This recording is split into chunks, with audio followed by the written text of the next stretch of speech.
Mudryk has done it again and confirming to us that obviously Arteta is one of the top coaches or the top 2 coaches in the world, and obviously has gone ahead to confirm it. Remember, the first time he really did it was when Arsenal was playing against West Ham. After Martinelli scoring the second goal, he really took a photo of that Arsenal game that was being showed on the screen and posted it onto his Insta stories. And this time around, he has gone ahead to appreciate Mikel Arteta. Then Paul Mason has come out and really told us that Arsenal are not flocking.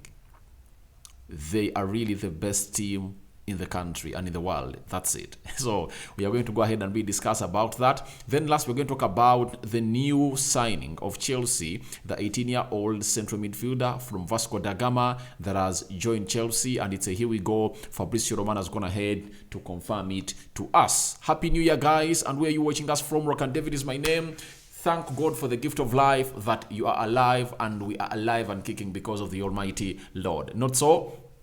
So without further ado, don't forget to subscribe, because we are soon hitting 9,000. I think we are left with just 80 subscribers to hit 9,000 subscribers, and continue to subscribe to this channel. Then we'll see ourselves hitting 10,000 subscribers. I know by the end of January we would have hit 10,000 subscribers, and that is January 2023. So guys, continue subscribing to this channel, because we are continuing to bring you the latest news and information as far as this is concerned. Now, yesterday, as Arsenal was beating Brighton, you see in the 44th minute, I think 46th minute, Arsenal was leading by 2 goals to nil. Remember that game by halftime, Arsenal was leading by 2 goals to nil, though it went ahead to end by 4 goals to 2. Brighton pulling 2 back, but Arsenal really extending the lead with more 2 goals to make it 4-2. That put them into the top of the league with 7 points ahead of Man City. Mudryk, as you see there, this is his Twitter handle. He went ahead to go on, not Instagram account, he went ahead to post this on his Insta story, that 2 top coaches, that is Arteta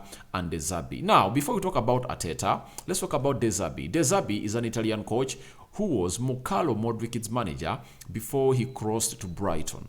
Remember, Brighton lost their manager to Chelsea, that is Graham Potter, and they are looking for replacement. They went in for De Zerbi, who exactly fits the structure and the style of play of Brighton. De Zerbi is really a very good coach, rated highly by Pep Guardiola, and once Pep Guardiola hinted on him being his replacement. Him, Mikel Arteta, and Erik ten Hag. Those are the 3 managers that he could go ahead and really recommend to see to it that they become the best coaches to ever coach the game of football. But even Pep Guardiola is still young. He's like, is it 48, 50 years? I think he's still young. So he still has some good years to go ahead and really coach this game of football to the level. But obviously, let's talk about Mikel Arteta. Mudryk is sending another message that please come get me. I believe that's why he's posting this, because he really wants this move badly. This is his desired move. He wants to go to Arsenal. However much Chelsea and Man City are really in to hijack the deal, Mudryk is obviously sending a message to Mikel Arteta, Edu, please make a second bid, because the first bid you made was rejected of 40 plus 25 million euros.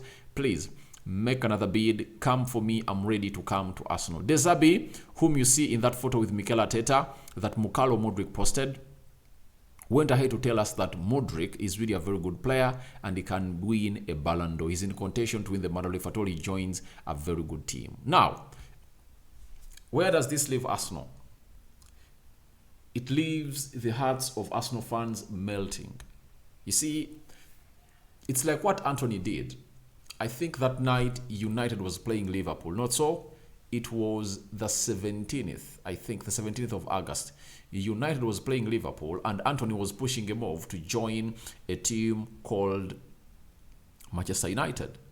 Then he posted, when Sancho scored the first goal, he posted on Insta stories, and when Rashford scored the second goal, he also posted that he's watching the game of football. Remember, for him, he had even striked and was not training with Ajax because he wanted to push for a move to join Manchester United. And so that is exactly what is happening for Mudryk. For him, as not yet striked, he's attending the training sessions of Shakhtar Donetsk, but he has gone ahead to really send them a message, please come and get me. Like he did the game of West Ham, that's what Anthony did, sending a message that I want to come and join Manchester United. Now, he's doing the same thing. He first posted Arsenal playing West Ham when Martinelli gave Arsenal the lead.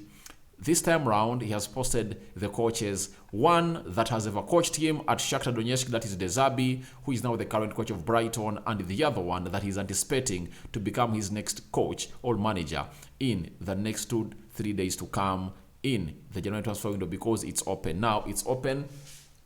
Any player you sign, you can obviously fit him into your team.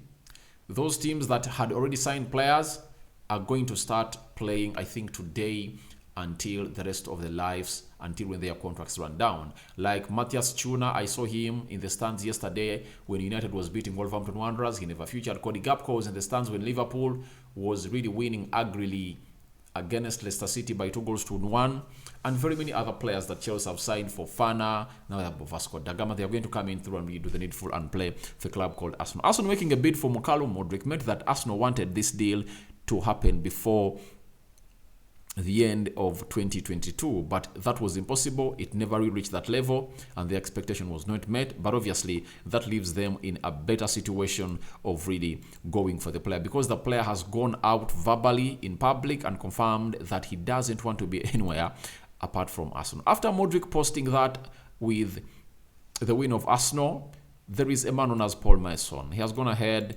to tell us the following about Arsenal. He works on Sky Sports that Arsenal are playing very well. It's not been a fluke. They are right in it. No question. This is not a fluke. They are where they are because they are a very good football team. There are 26 games left. They've got to do it for another 22 probably. Why is he talking about for another 22 probably? Because Arsenal right now is 7 points ahead of Man City, meaning that if they win 22 games and lose 2, even if Man City wins the rest of the games they're having, they'll be just 1 point behind Arsenal. So Arsenal will be 1 point ahead of Man City. So that's why he's talking about. But I believe Arsenal is going to go on to win lots of games. Why? In the 16 games Arsenal have played, they've gone ahead to win 15 and lose 1 and drawn 1. Sorry, they've won 14. They've won 14 games. They've drawn 1 and lost 1. Meaning that they can mirror that same form to the remaining games of the season. And secondly, they are going to bring in more players in the January transfer window, and I believe they are really being blessed with a fixture of January. Because if at all in January, you are Arsenal, you are playing Newcastle. Let me see, Arsenal, where are you? They are playing Newcastle, they are playing Manchester United. That puts them in a better position of really going in on another huge run to win the league. Let's look at Arsenal's fixtures. On Tuesday, they are playing Newcastle. They are playing Tottenham on the 15th. They are playing Arsenal. They are playing Manchester United on the 22nd. And on the 15th, they are playing Man City. Meaning that between the 1st of January and the 15th of January, they would have played Newcastle, Tottenham, Manchester United, and Man City. Those 4 teams, if they manage to win like 4, with Man City inclusive, because Arsenal need to go ahead and really make a statement at the Emirates by beating Man City, they are going to be having a good run of games in February, because they'll be playing Aston Villa, Leicester, Bournemouth, Fulham, Crystal Palace, Leeds. Then Liverpool come in on the 8th of February. That's another hard one. Then there is Man City again on the 26th of April. And then Chelsea. So I think April looks like another hard match, another hard month for Arsenal. But I believe if at all they clinch some good points out of the games they're going to play in January, I believe they're going to go ahead and do good. Talking about Arsenal have not been a fluke. There is no fluke. In football, there is no fluke. The table obviously portrays how good every team is. Every team is good according to its position on the league table. If at all you cannot go ahead and really gather points, you cannot come out and really allege that Arsenal flukes. Arsenal are not flukes. They've gone to do the basics of the game of football. They've followed the man script, and obviously they are really there with the big boys and topping the table with 7 points. He concluded by saying, if they don't beat Newcastle, you don't expect them to beat Tottenham Hotspur. They don't beat Spurs, you don't expect them to beat United. It's a domino effect at the moment. They are doing everything right. They are in a great position. There is a long way to go. And for me, I believe Newcastle is going to follow the sword of Arsenal on Tuesday. That's it. Arsenal is fired up. There comes a time when a team like Arsenal is just winning, and winning is part of them. There was a time when Arsenal was winning by a margin of 1 goal in the game of Fulham, Aston Villa. Those were trying moments. The game of Liverpool, that was a trying moment. The game of Southampton, the game of Leeds away, those were trying moments, and Arsenal surpassed them. The only team that has managed to go ahead and really put 3 goals past them and won against them was Manchester United. And it's always not an easy visit at Manchester United. You get? And I believe it's really going to be a very good run for Arsenal. They are going to beat Newcastle. They are going to beat Spurs. I think the hard game they're having in January is going to be in between them and Manchester United, because United will make it hard for them to really score. And that goal is going to be depending on the goalkeepers and the back four of those teams, because Arsenal has a very good midfield. They have a very good front three. United the same. So that means every front three can approach the defense of the other one and expose it. So whoever defends well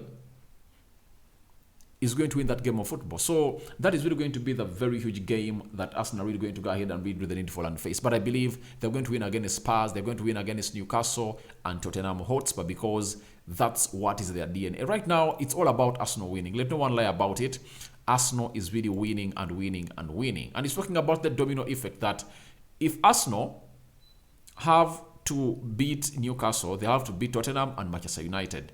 That is a statement they have to go ahead and really send out to all the people that are really doubting them. I support Manchester United, but I would be happy for Arsenal to win the Premier League, because I don't like Liverpool and City to win. City, if they win, celebrations are held in Manchester, where my team comes from.